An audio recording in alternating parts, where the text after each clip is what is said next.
La foi suffit-elle à elle toute seule pour sortir les chrétiens de la pauvreté? Voici tout de suite annoncé notre thème d'aujourd'hui. Madame, Monsieur, Shalom, très heureuse de vous retrouver sur le plateau de En toute conscience. Même décor, même atmosphère, pour un thème toujours d'actualité. Et retrouvons le prophète don Céleste Nabi. Est-ce que oui ou non la foi suffit à elle toute seule pour sortir les chrétiens de la pauvreté? Sinon, que faut-il faire d'autre?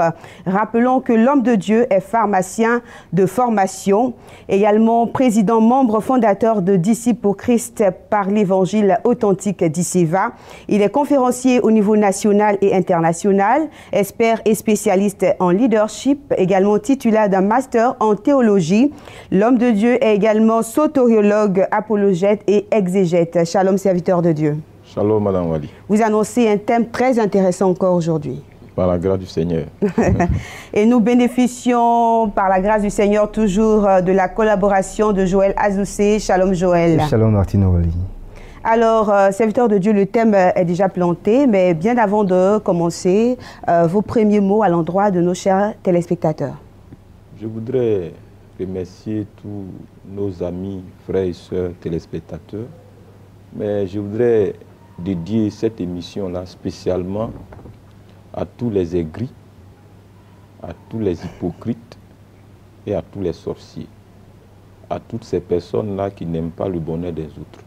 Que Dieu les sorte des ténèbres. Je suis à vous, madame. D'accord.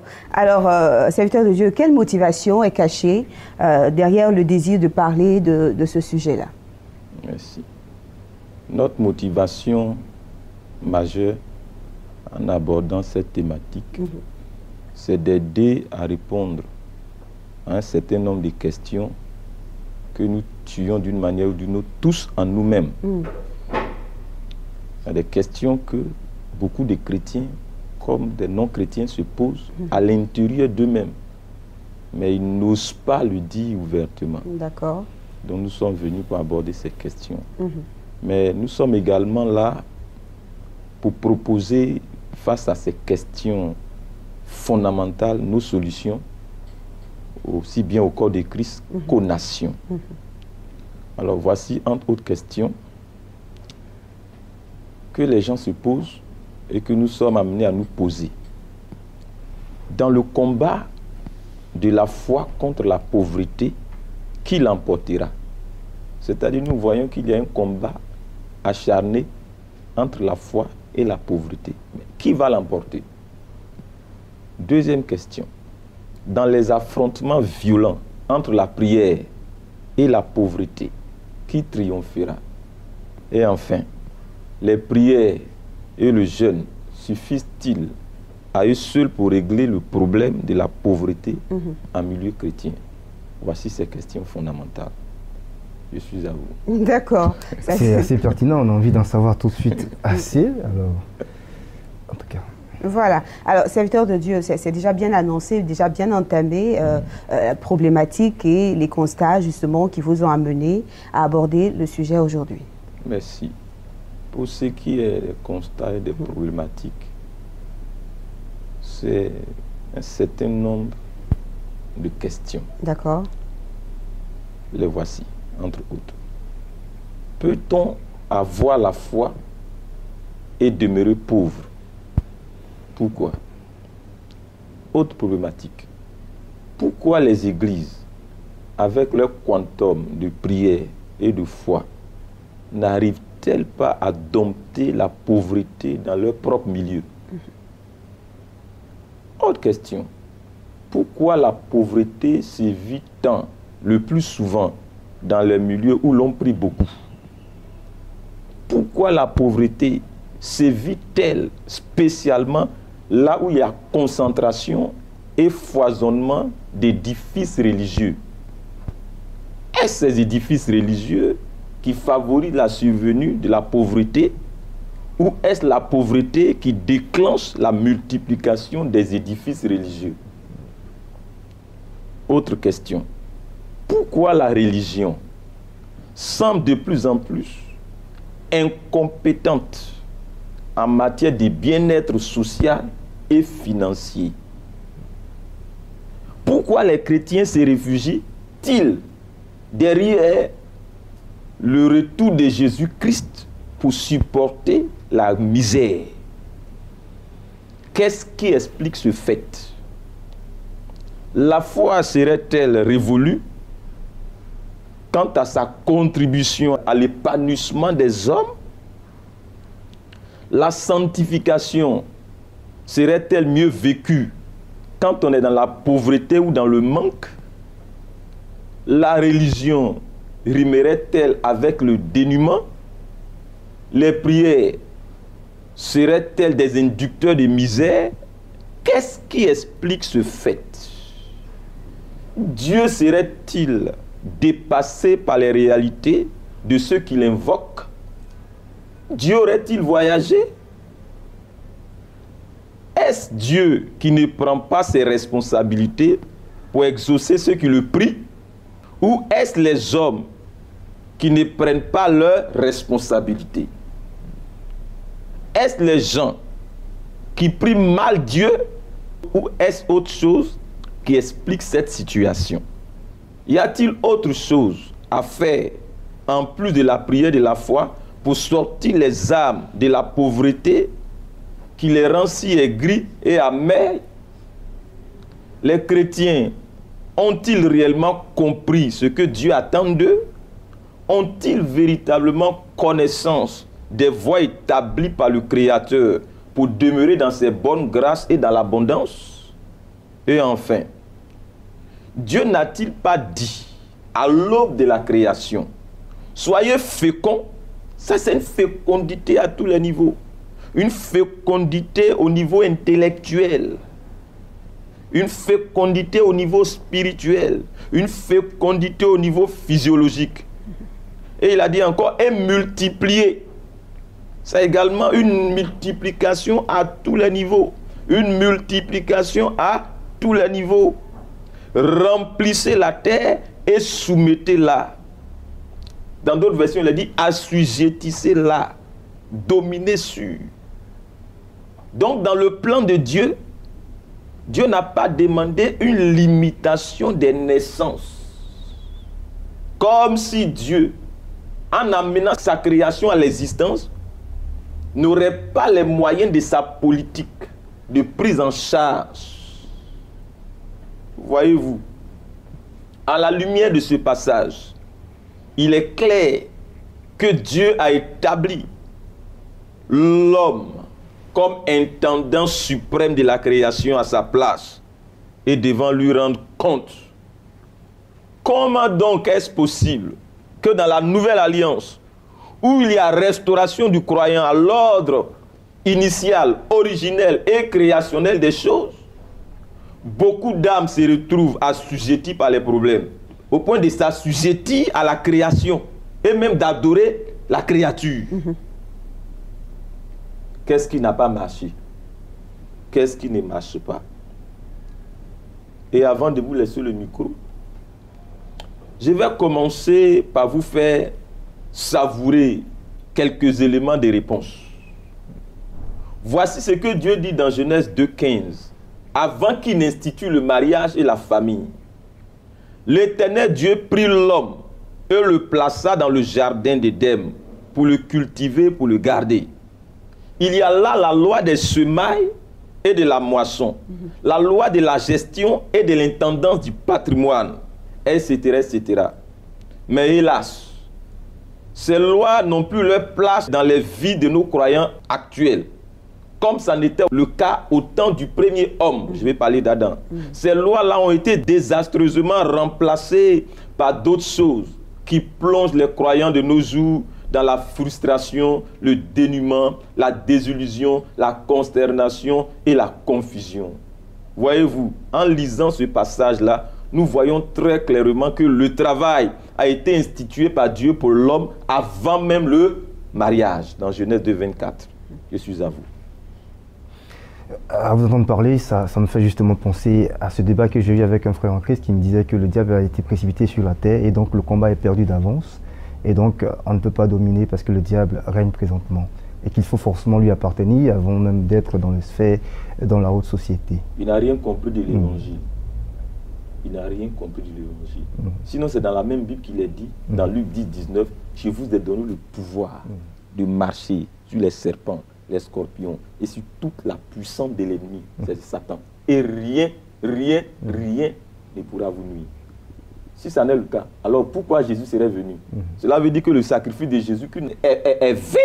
Cela voudrait dire que Jésus n'a même pas eu à triompher du diable et que la Bible même serait un tissu de mensonges, qu'il revoie sa compréhension des Saintes Écritures. Je suis apologète, défenseur de l'Évangile. Je suis à vous. Alors, nous sommes déjà toujours à l'entame donc de cette émission avec cet autre thème. Mais serviteurs de Dieu, déjà dans vos propos, on peut entrevoir que vous semblez développer une véritable aversion pour la médiocrité et la pauvreté. Est-ce que c'est le cas? Heureusement pour moi d'ailleurs, et je pense que ça doit être le cas pour tous les chrétiens, n'est-ce pas, M. Adjoussé? Vraiment, celui qui aime la pauvreté, la misère, il est étrange en tant que croyant. Alors, écoutez, vous savez, Dieu a dit d'aimer les pauvres et non pas la pauvreté. Il y a une différence entre les pauvres et la pauvreté. La pauvreté, c'est un état, une condition. Mais le pauvre, lui, c'est une personne. Lui, on doit l'aimer. Mais l'état de pauvreté, on ne doit pas aimer ça. Et justement, la meilleure démonstration d'amour pour les pauvres, c'est le fait de les aider à sortir de la pauvreté. Et non pas de les rejoindre dans la pauvreté pour partager la pauvreté avec eux. Si on les rejoint nous-mêmes en se rendant pauvres, nous leur serons d'aucune utilité. D'accord. Vous savez, madame, je ne suis point pour une église pieuse, mais médiocre, ni pour une église prospère, attrayante, mais souillée. Je suis pour une église à la fois pieuse et prospère. Et là, je parle de la prospérité à tous égards, non pas la prospérité limitée au seul spectre de l'argent.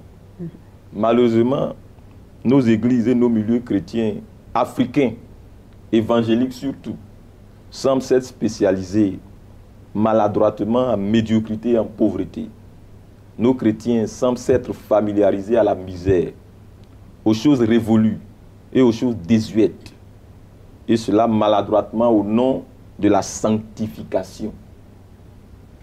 Et ça, l'évangile colonial y est pour beaucoup, à travers ses effets rémanents, que seul l'évangile authentique, l'évangile venant du trône de Dieu, peut éradiquer.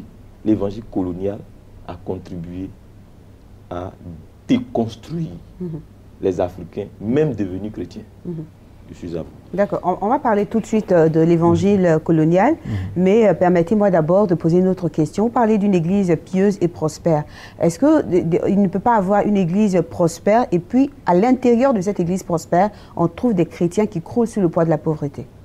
Mais ça maintenant, vous abordez un autre pan de la chose. Laissez-moi vous dire que même aux États-Unis, il y a des clochards.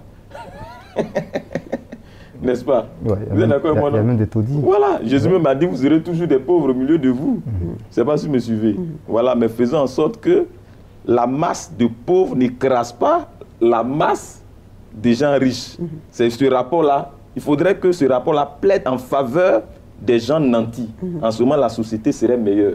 Mais une société dans laquelle dominent les pauvres, cette société elle est mal partie, Madame Wali. D'accord. C'est pareil pour une église dans laquelle dominent les pauvres.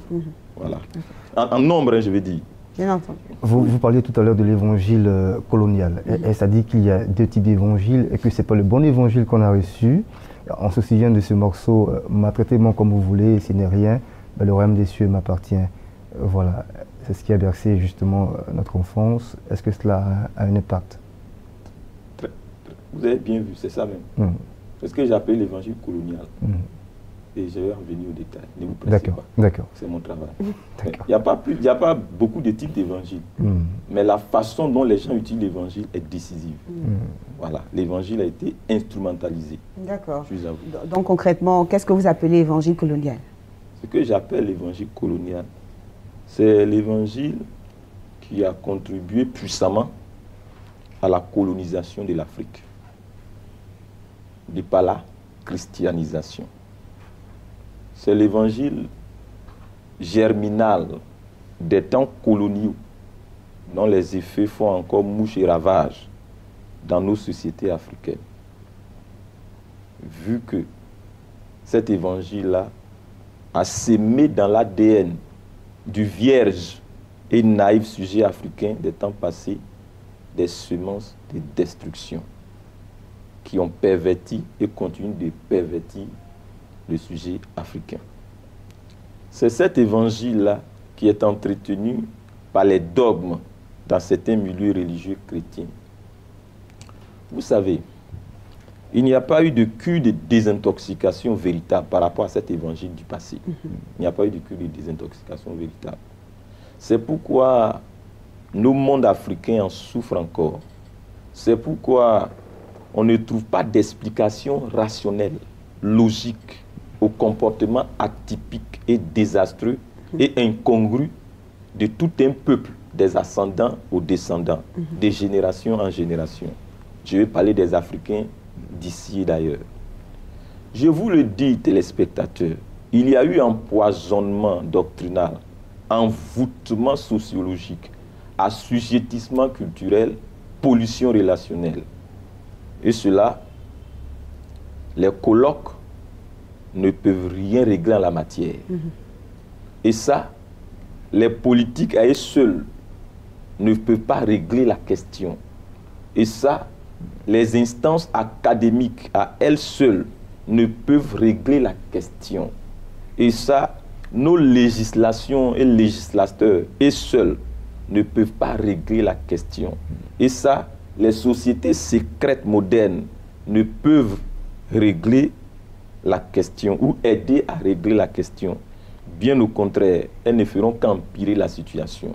Étant donné que ces sociétés secrètes modernes-là sont les bras séculiers, les émanations, le relais, le bourgeonnement phagocytaire et tentaculaire actualisé de l'ancien système colonial esclavagiste.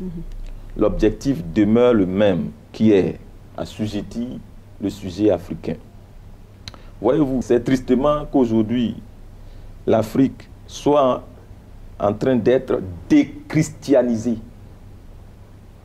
Donc l'Afrique est en train d'être déchristianisée pour passer à la mysticisation. D'accord. Voilà. Aujourd'hui, c'est ce qui est en train de se passer. Il y a une déchristianisation de l'Afrique pour sa mysticisation. Je ne dis pas mystification, je dis mysticisation. Voilà. Je dirais qu'à la limite, il aurait été mieux qu'on reste avec nos fétiches et nos démons d'hier. Au moins, on les connaissait. Peuple africain d'ici et d'ailleurs, lèvons-nous et soyons éclairés. Satan n'a pas changé. C'est un farceur. Avant de vous laisser le micro, je vous le dis, peuple africain, chrétien du monde entier, il faut aller à l'ADN, il faut aller aux chromosomes qui fondent les valeurs cachées et qui déterminent les comportements visibles, choquants, répétitifs, inexpliqués et inexplicables, à couleur et allure de malédiction. Je veux dire de la part des Africains. Il ne faut pas rester là à plastronner à la périphérie sur les réalités de nos sociétés africaines et des Africains pour tirer des conclusions très erronées qui font passer les bourreaux pour les victimes et les victimes pour les bourreaux. Je le dis, il faut toucher et retoucher l'ADN du sujet africain et de la société africaine en général avec le message de l'évangile biblique qui rétablit la dignité de l'être humain et lui donne un sens d'existence honorable et accompli selon que le veut le Créateur. Il nous le faut. Il nous faut cette révolution intérieure, idéologique, doctrinale, sociétale et institutionnelle. Les autres sont passés par là hier et ils ne viendront jamais le faire à notre place. Je vous laisse le micro. Alors, vous touchez un aspect des plus importants, plan spirituel et sociétal, et vous voulez régler, vous suggérez régler ce problème-là par le plan spirituel uniquement? Absolument pas. C'est justement pour cela que nous sommes là. D'accord. Si vous voulez régler ces choses-là uniquement en optant pour le plan spirituel, oui, vous risquez de passer à côté de la plaque. D'accord. Voilà. C'est pour cela que nous sommes là. D'accord. Et vous verrez tout au long de cet exposé notre analyse. Voilà. Notre vision, faire dans toutes les nations des disciples de Jésus-Christ par le moyen de l'évangile traduit en actes. Notre idéal, être et demeurer une famille forte, unie, exemplaire, transcendant toutes les formes de barrières culturelles et sociales. Nous, c'est la mission d'Iceva, là où l'évangile est prêché et révélé dans toute sa pureté. Peu importe ton pays, tu peux te joindre à nous. Toi qui es soucieux de la sécurité éternelle de ton âme, toi qui es meurtri et dégoûté de tous ces abus, futilités et amusements dans la foi. Toi qui aspires à beaucoup plus de sérieux dans le vécu de ta foi chrétienne. Toi qui soupires après le plein accomplissement de ta destinée prophétique. Viens te joindre à nous pour servir Christ. Dieu a très certainement quelque chose de meilleur et de plus grand à faire de ta vie et avec ta vie. Viens et tu verras. Contact 07 37 39 03 41 0017 39 04 04 88 67. Shalom. Alors, le christianisme a été instrumentalisé dans l'histoire contre les Africains. Est-ce que vous pouvez nous expliquer comment cela a pu se faire de façon concrète? De façon concrète. Merci, Madame Wali. Hier, des gens se sont chargés ingénieusement et de façon malsaine de trouver des passages bibliques d'appui pour amener les Africains noirs, bien sûr, à se déprécier, à se condamner, à se déconnecter, se désintéresser des richesses que Dieu leur a données dans sa grâce et dans sa bonté. Nous pouvons citer entre autres passages bibliques sortis de leur contexte pour pouvoir dompter les Africains. Matthieu 19, verset 24. Il est plus facile pour un chameau de passer par le trou d'une aiguille qu'un riche de rentrer dans le royaume de Dieu. Voici donc, qu'en utilisant ce passage-là, les Africains ont été familiarisés pendant des siècles à une peur bleue de l'argent, de l'or, et ils se sont accoutumés au sous-développement pour pouvoir mériter le ciel. Pour pouvoir mériter le ciel, non pas par la foi, mais par la misère sanctifiante. la misère sanctifiante. C'est-à-dire que plus tu es misérable, miséreux, plus tu es sanctifié. Mais sachez que Dieu n'a rien contre la richesse. Dieu n'a aucun problème avec l'or. C'est plutôt l'amour idolâtre de l'argent et de l'or que Dieu a condamné dans les Écritures. Sinon, pourquoi lorsque les gens sont sortis de l'Égypte, Dieu a fait en sorte qu'ils trouvent grâce aux yeux des Égyptiens pour avoir de l'or et de l'argent? Dieu n'est pas contre l'or. Pourquoi dit-il qu'il désire que nous prospérions à tous égards, comme prospère l'état de notre âme? 3 Jean 2. Voilà, Wali, mon frère Zoussi, téléspectateur. Dieu serait-il contre l'argent alors qu'il est dit dans les Écritures que le père de la foi, Abraham, était riche en argent, en troupeaux et en serviteurs? Un autre passage. Luc 6, verset 29. Si quelqu'un te frappe sur une joue, présente lui aussi l'autre. Et donc voici que l'Afrique a tendu ses joues. Ils l'ont frappée jusqu'à ce qu'elle soit ensanglantée et qu'elle sombre dans le coma. Coma qui se traduit aujourd'hui par le comportement actuel de ses fils et de ses filles. Voici donc que l'Afrique a été bottée jusqu'au point où elle est méconnaissable. Si bien que ses propres enfants la fuient comme une pestiférée pour d'autres aventures. Je vais parler des migrants. Au péril de leur vie, dans des conditions encore plus catastrophiques que celles au cours de la traite des Noirs. Que c'est triste. Avant, les gens sont venus nous chercher de force. Aujourd'hui, nous nous y rendons nous-mêmes de gré et de force. Oui, si quelqu'un te frappe sur la joue, présente lui aussi l'autre joue. Mais vous savez, Dieu a dit à l'homme de ne pas tuer. Mais Dieu n'a jamais dit à l'homme de ne pas se protéger contre ceux qui tuent. Un autre passage biblique. Si quelqu'un te prend ton manteau, ne l'empêche pas de prendre ta tunique.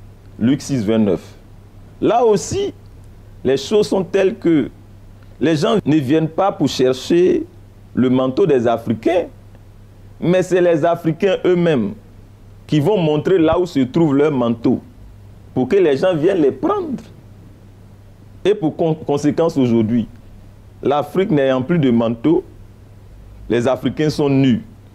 On leur envoie des balles d'habits de 2e, 3e et 4e main. Et on s'en réjouit. Pourtant, nous semons du coton sur notre terre.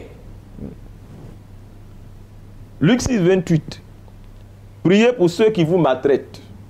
Voyez-vous, qui explique le comportement incompréhensible des Africains. Ils ne savent pas être reconnaissants envers leurs bienfaiteurs, mais ils adulent leurs bourreaux. Plus tu maltraites l'Africain, plus il te respecte. Plus tu le méprises, plus il te respecte. Sinon, comment comprendre que pendant l'esclavage, nous ayons contribué à bâtir les États-Unis d'Amérique et d'autres pays, et que maintenant que nous sommes libres apparemment, nous peinons à bâtir nos propres États, présumés être en liberté. Je peux continuer? Autre élément d'instrumentalisation. Luc 6, 20. Heureux vous qui êtes pauvres, car le royaume de Dieu est à vous. Au nom donc de ce passage, bien d'Africains, même d'à présent, continuent de se lier d'amitié avec la pauvreté, afin de pouvoir mériter le ciel.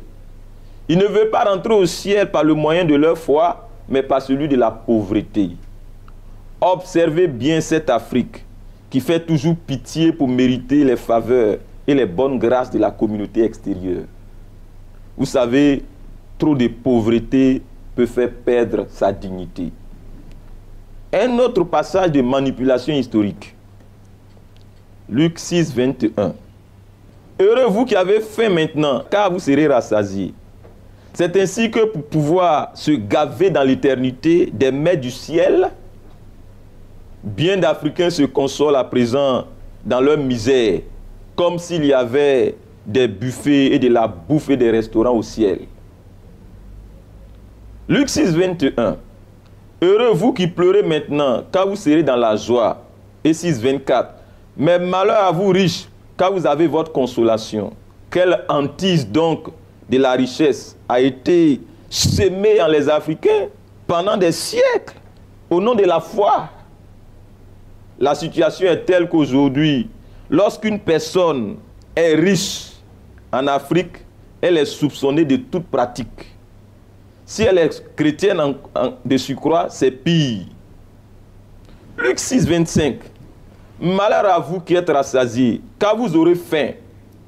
Voici que la famine a fait siège en Afrique au nom des promesses célestes. Au nom des promesses célestes. Luc 6, 25. Malheur à vous qui riez maintenant, car vous serez dans le deuil et dans les larmes. Au nom donc de ce passage, la joie a été bannie dans certains milieux religieux, où l'homme trop heureux est vu comme un impie, comme un païen, ou comme un potentiel damné.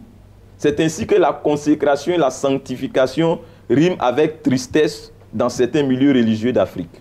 Vous savez, tous ces passages-là, qui ne sont que les quelques-uns que nous pourrions vous citer, ont eu leur incidence et continuent d'avoir leur incidence sur les sociétés africaines et sur le sujet africain, d'une manière ou d'une autre. Et les méchants et les bourreaux d'hier traitent les Africains d'être maudits, au point où les Africains eux-mêmes, vaincus qu'ils sont, pour certains d'entre eux, se disent afro-pessimistes. Triste que beaucoup d'Africains se demandent s'ils ne sont pas maudits. Ça, c'est vraiment triste. Même les chrétiens se posent la question. Ça me scandalise. À quoi vous a servi donc le sacrifice de Christ? À quoi vous sert l'œuvre expiatoire et propitiatoire de restauration de Jésus-Christ? L'Africain serait-il maudit? En tout cas, pas par le Créateur bienfaisant et bien-aimant. Par qui l'Africain est-il maudit? Dites-le moi s'il vous plaît. Arrêtez vos intox. Je suis à vous, messieurs, dames.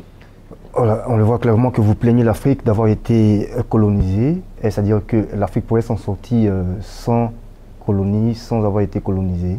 Monsieur, je ne rentre pas dans ces débats. Je ne suis pas venu pour revivre l'histoire. Non, je ne suis pas venu faire revivre l'histoire, mais je suis venu poser un diagnostic d'orientation, afin que nous sachions à quel niveau les choses se sont déroulées de sorte que aujourd'hui les Africains soient déformés d'une certaine manière. Je ne sais pas si vous me comprenez. Voilà. Que l'Afrique a été colonisée, ça c'est des faits historiques. Aujourd'hui, nous sommes dans un contexte présent. Il faudrait que nous prenions nos responsabilités. On se comprend. D'accord. Voilà ce qu'il faut faire. Alors, serviteur de Dieu, moi j'irais à dire que vous déclarez des choses assez graves. Des choses assez graves. Est-ce que vous avez des preuves que les premiers missionnaires chrétiens étaient impliqués dans une telle orchestration de bassesse et de déshumanisation? Merci, Madame Wali. Madame Wali, les choses que j'ai dites sont peut-être graves, mais vous savez, j'en endosse la pleine responsabilité. Alors, les premiers missionnaires n'étaient pas qu'impliqués. Ils étaient au premier plan de la chose. Écoutez, il est clair que certains manuscrits montrent clairement que les premiers missionnaires explorateurs n'étaient point venus avec la Sainte Bible pour apporter le salut aux Africains. Ils avaient pour vision d'affaiblir spirituellement les Africains en christianisant l'Afrique par le moyen de la Bible. Souvenez-vous de la portion de l'extrait du discours du roi Léopold II de la Belgique aux prêtres à l'arrivée des premiers missionnaires au Congo, intitulé « Devoir des prêtres et pasteurs dans cette partie du monde » en 1883. Je reprends. « Devoir des prêtres et pasteurs dans cette partie du monde » en 1883. Je vais vous lire ce qui est écrit. C'est écrit et je cite « Soyez les bienvenus dans cette grande partie Congo-belge. La tâche qui vous est confiée à y remplir est délicate et demande beaucoup de tact. Prêtres et pasteurs, vous venez certes pour évangéliser, mais cette évangélisation s'inspire de notre grand principe, avant tous les intérêts de la métropole. Le but de votre mission n'est point d'apprendre aux Noirs à connaître Dieu. Ils le connaissent déjà depuis les ancêtres. Ils parlent et se soumettent à Nzambi Mpungu, Onvidi Mukulu, Ongulu, etc. Et que sais-je encore. Ils savent que tuer, voler, coucher la femme d'autrui, calomnier, insulter sont des mauvais actes. Ayons le courage de l'avouer. Vous venez non pas pour leur apprendre ce qu'ils savent déjà. Votre rôle, c'est l'enseignement. C'est de faciliter les tâches aux administratifs et industriels. Faciliter les tâches aux administratifs et industriels. Ça veut dire que c'était une chaîne dont les explorateurs missionnaires sont devant et la base est derrière. Il n'était que le pic du iceberg. C'est donc dit que vous interpréterez l'évangile de la façon qui sert au mieux nos intérêts dans cette partie du monde. Vous voyez donc, l'interprétation de l'évangile avait été orientée. Pour ce faire, veuillez désintéresser nos sauvages noirs des richesses dont regorge leur sol ou sous-sol, pour éviter qu'ils s'y intéressent, qu'ils ne nous fassent une concurrence meurtrière et qu'ils rêvent un jour nous déloger de cette partie avant qu'on ne se soit enrichi. Je continue toujours le texte.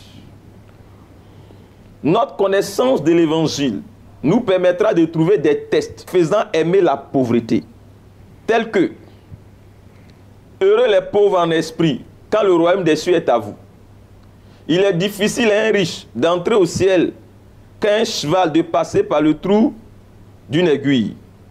Vous ferez tout pour que les nègres aient peur de s'enrichir pour mieux mériter le ciel, disait-il.